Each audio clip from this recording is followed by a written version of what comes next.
Hello. Okay, so as you learned in that last video, Freud was really instrumental in building psychology.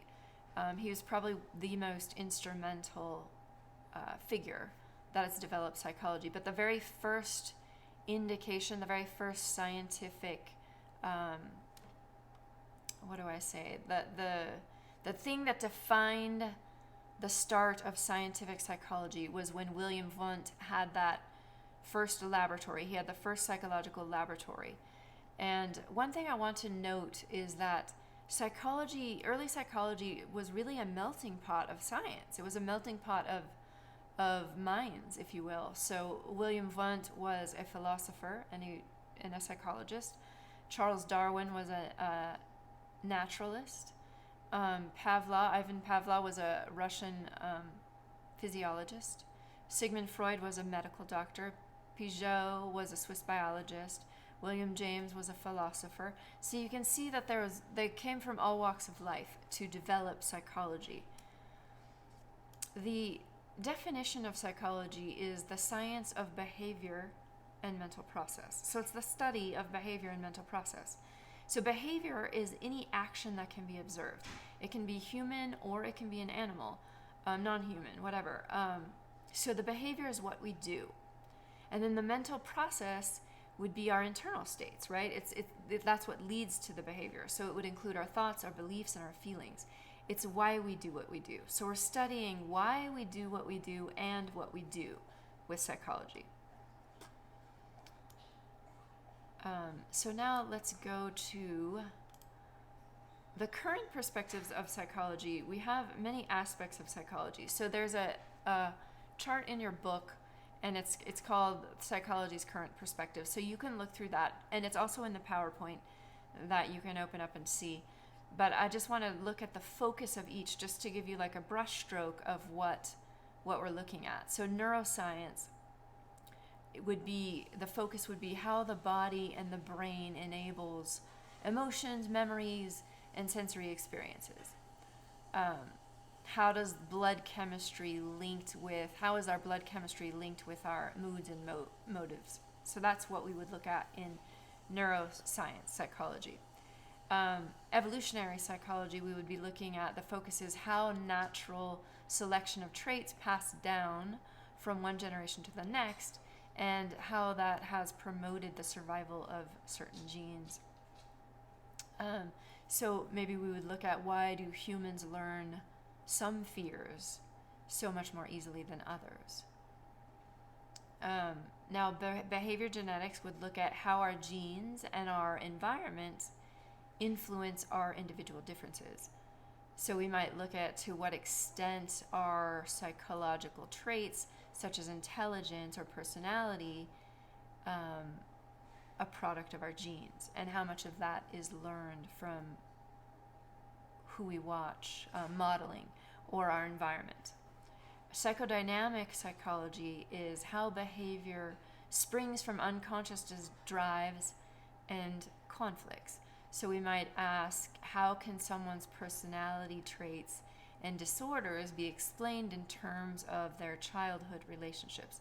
What unmet needs happen from childhood that are still causing some hardship in adult life or teenage life? Behavioral psychology looks at how we learn observable behavior or responses. And we're going to look at this really in quite detail when we start looking at aggression and violence. Cognitive psychology is how we encode, process, and store and retrieve information. So we might look at, how do we use information in remembering, reasoning, solving problems? How do we pull information in to create solutions in our life? And then social cultural is how behavior and thinking vary across situations and cultures. So we might ask questions like, how are we alike as members of one human family, and how are we different as products of our environment? So if we had this class here in the United States, it would be different than if we had the same class in France or in Africa or in in in any other place in the world. It would be different wherever we were. So those are just some current perspectives of psychology. Now let's look at 4 big ideas in psychology. The first big idea is critical thinking. And now I know this isn't anything new. Critical thinking is something that you've been familiar with for a long time. But it's important to just kind of remind ourselves what it is, because it's a huge aspect of psychology. So when we talk about critical thinking, what we're saying is that we don't just think blindly.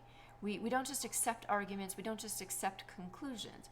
We examine our own assumptions and judgments, as well as those of the people who are giving us these arguments and conclusions. So we examine both. We uncover hidden values. We weigh the evidence. We assess conclusions. Does that make sense? Is it clear?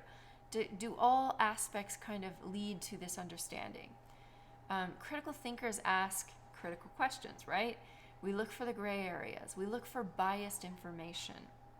We look for one-sided information.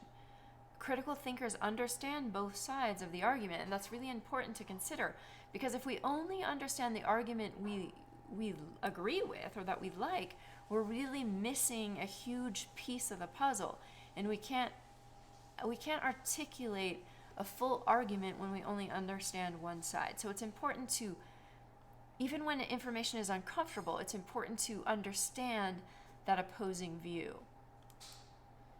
So examples of critical thinking questions might be something like, how do they know that? Who benefits from this? Who makes the money? That often leads to a bias or a motive. How could we explain things differently? What other perspectives exist? Where are my blind spots? Where are my biases? Where am I not seeing clearly? Is this true? Is this 100% true? That's a good one. Is the conclusion based on a personal story and gut feeling or on evidence? So it's not that we're discounting a personal story or a gut feeling. It's that we're checking in with the evidence. Does the evidence support that? Does it show that to be true? How do we know one event caused another? We may not understand. They may be correlated. They may be having some connection, but it may not be event A that caused B. It could be B that caused A, or it could be some other scenario in there. So that is big idea number 1.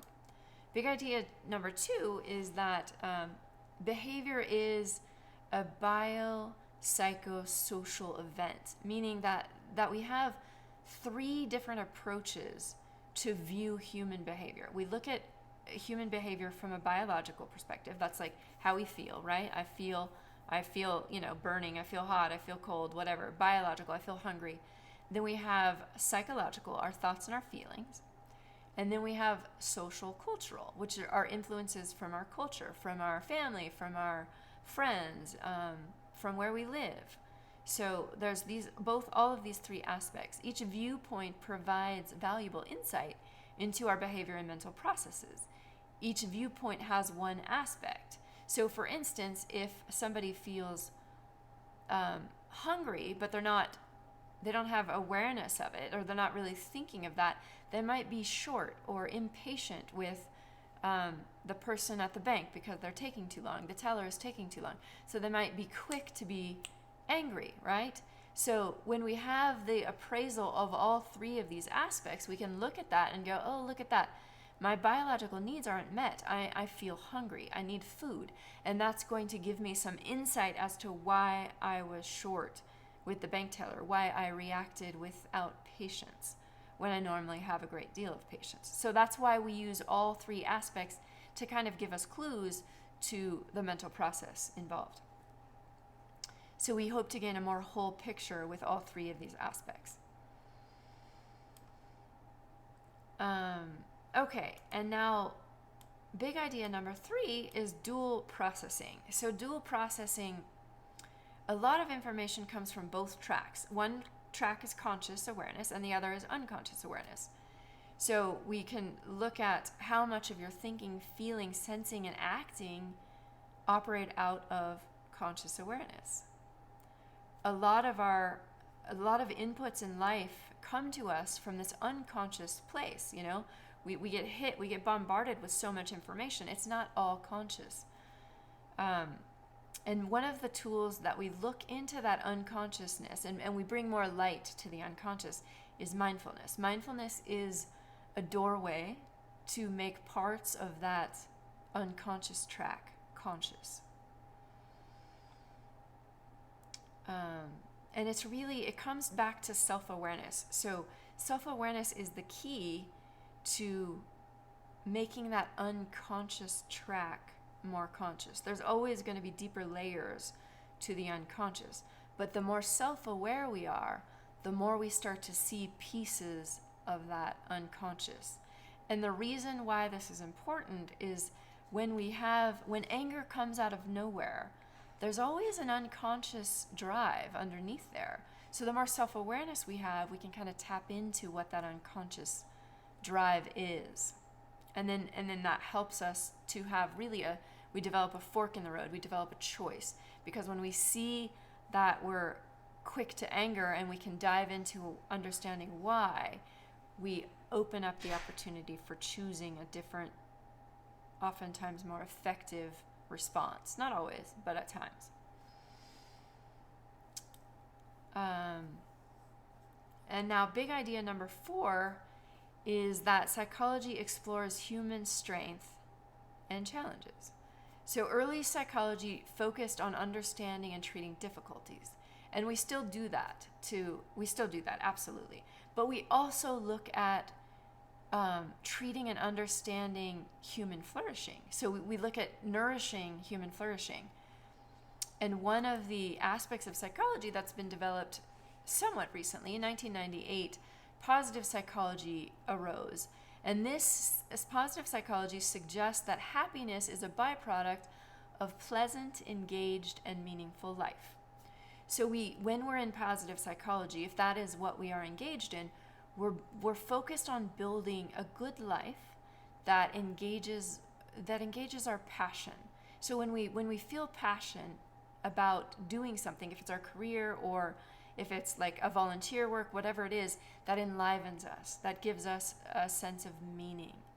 And the meaningful parts of life, we have to get beyond our self-service, beyond just making my life better as far as money or as far as accomplishing this goal. So a meaningful life that points beyond the self would be maybe you teach your son or daughter how to throw the ball, and that was meaningful for you this week or something like that. Maybe you end up volunteering at a homeless shelter. Maybe you make bracelets or necklaces for friends or family. Whatever meaningful project for you that you can dive into, develop that meaning that is beyond the self. That's what we're looking for here. So positive psychology is not focused on fixing the stuff that went wrong. It's focused on nurturing that pleasant, engaged, and meaningful life. It's nurturing that passion and that the goodness in our life.